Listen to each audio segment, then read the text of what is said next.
நாடு முழுக்க 50க்கும் மேற்பட்ட இஸ்லாமிய நாடுகள் இருந்தாலும், இஸ்லாமியர்கள் உள்ள போனவுடனே விசா இல்லாம வாங்கன்னு சொல்லுவாங்களா?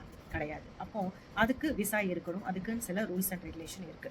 அத தான் ரெகுலேட் பண்றாங்க நமது மத்திய அரசு, மோடி ஐயாவுடைய கவர்மெண்ட்.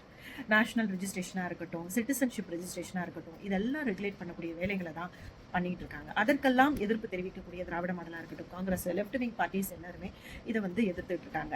ஆனா இதற்கு இஸ்லாமியர்கள் வரவேற்கிறார்கள். வக்ஃப் போர்டுக்கும் அதே மாதிரி தான். அதாவது பாரத தேசத்துல இருக்கக்கூடிய அதிகமான நிலங்களை சொந்தமாக வைத்திருக்கக்கூடியது ஒண்ணு ஆர்மின்னு சொல்றாங்க, இன்னொன்னு ரயில்வே டிபார்ட்மெண்ட் சொல்றாங்க, மூன்றாவதாக வக்ஃப் போர்ட சொல்றாங்க. அப்போ வக்ஃப் போர்டு வச்சிருக்கக்கூடிய நிலங்கள், அதிலிருந்து வரக்கூடிய வருமானங்கள் இஸ்லாமியர்களுக்கு தகுந்த முறையில் செலவிடப்படுகிறதா, போய் சேருதா, அவங்களுக்கு நல்லது நடக்குதா அப்படின்னு பார்த்தா இல்ல.